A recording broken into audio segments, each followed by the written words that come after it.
How are you? I'm good, thank you. Yes, the sun is shining, and according to my estimable colleague here in Studio One, it's going to be a fine, fine day, according to the prophets that are the weather watchers. I don't actually think it's a science.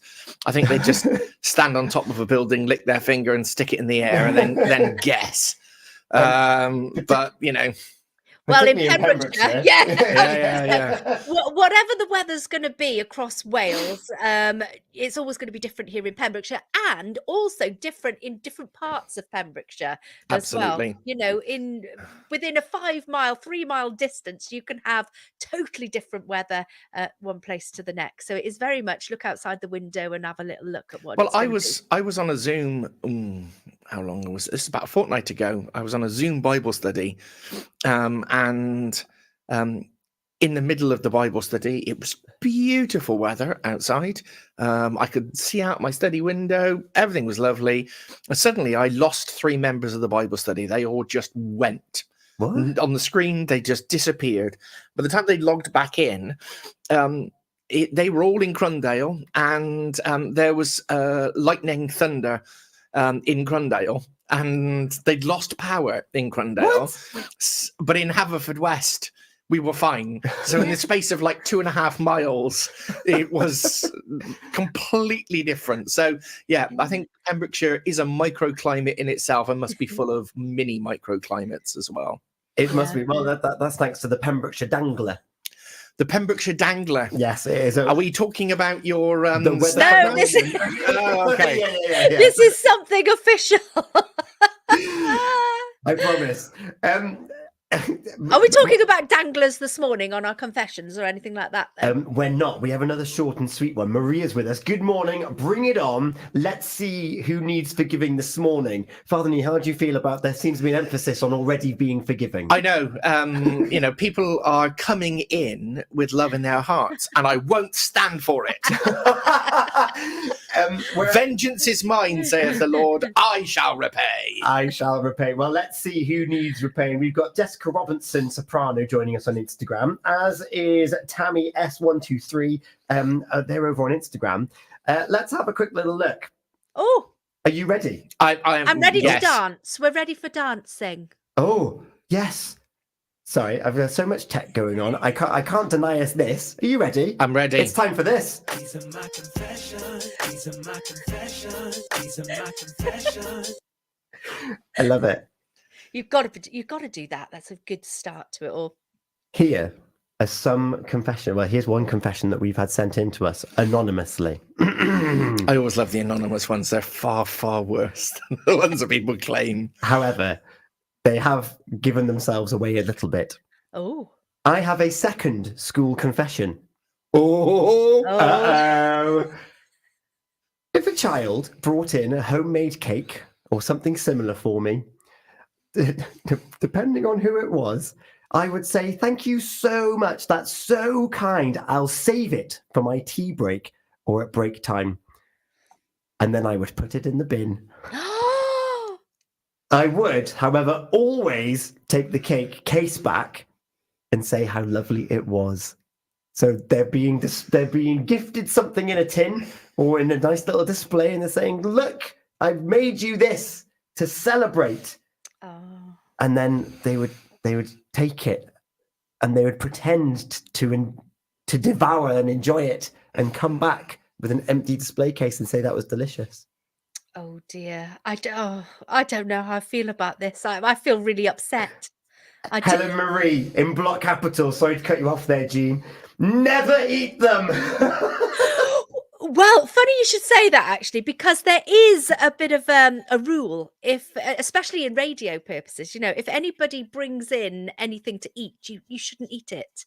And we are told, yeah, that was one of the rules, really. And I suppose it's the same with if it's the person you know, then it should be safe to eat. But obviously, if it's a random person who you've never met before, and something just turns up for you to eat, then you have to go on the side of caution. It's like have you ever played brownie roulette as a student? What? No. What? No, no, I don't think I have. Okay. So you make three batches of brownies, and one has got massive amounts of chili powder in it. Oh. One is completely normal, but that's not the worst one. The worst one is made with that particular chocolate that helps your bowels move. I was just going to say, it's a laxative, isn't yes. it? Oh, gosh. And they're all made by one person who knows what they are and decorates them the same. And then you cut them into small pieces, and then everybody eats them whole. And the people who get the chili brownies, they feel like they've actually got off lightly, because straight away they know that they haven't got the laxative. Yeah. Okay? And it's just a short term.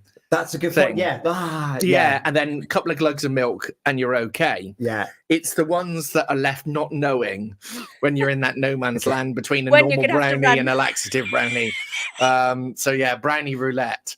Oh gosh. So and the word, obviously, because it's laxative, the brownie roulette is a play on words as well. So I appreciate that. I like that. So gosh. I find myself in a very difficult position this morning because I don't think I can render judgment at all. I don't have enough information. Speaking as somebody who is allergic to dairy, if I found myself in a situation where I was teaching a class, I couldn't be sure, and I wouldn't want to interrogate a child and say, is this margarine? Is this butter? If it is margarine, what percentage of butter solids, milk solids is in there and stuff? I would do exactly the same. I would say, oh, thank you so much. I'm going to have that with my morning coffee.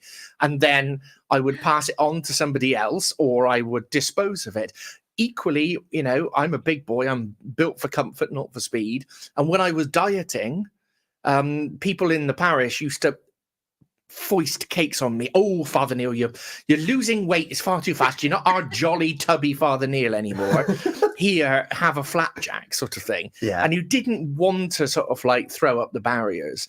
So it's really, really contextual, because the person doing it could be doing it out of a huge amount of kindness, and it could be something that is really positive, in which case forgiven, or they could just be a mean old Grinch, in which case no, condemned. Oh, this is in such a moral grey ground. Oh, have we found one? Yeah.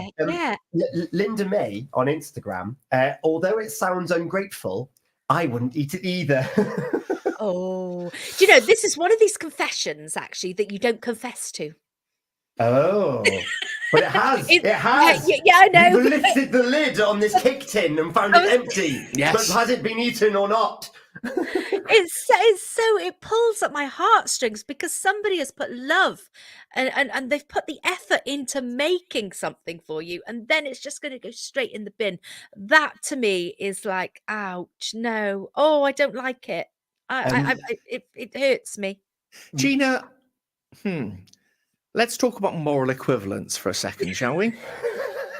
Because you said that, you say you don't like it, but I can remember a confession a little while ago where we were talking about regifting. Yes. Where it was sort of like, somebody gives me something and I don't like it, and therefore I dispose of it by giving it to somebody else. But okay. Yeah. So in this instance this morning, somebody's given you something which they've spent a lot of time, money and effort putting into it, and then you're giving it to somebody who's just putting it in the bin. They're not regifting. They could have said to somebody else in the staff room or whatever, this cake has been gifted to me. Unfortunately, I have allergies, etc.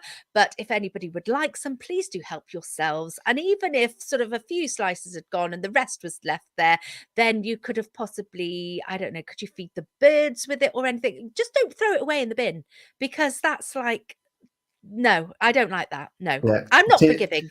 But she's declared. Oh, okay.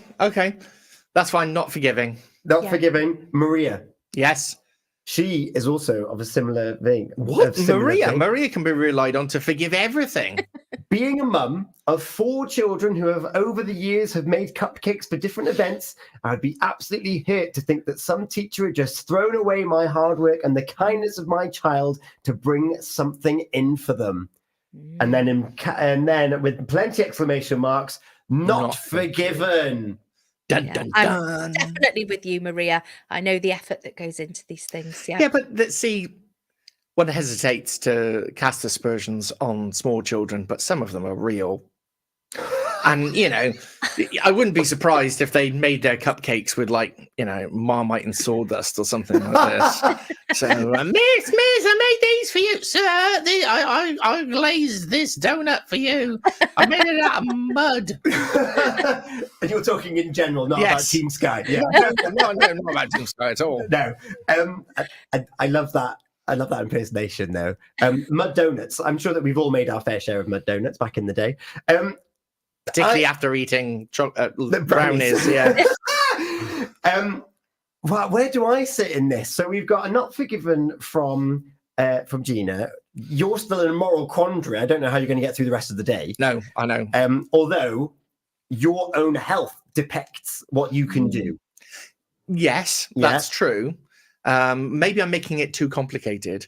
Maybe I'm making it too nuanced. Maybe they're just turning up with a lovely cake, and it doesn't have to be me. It can be that. Well, it is that person, isn't it?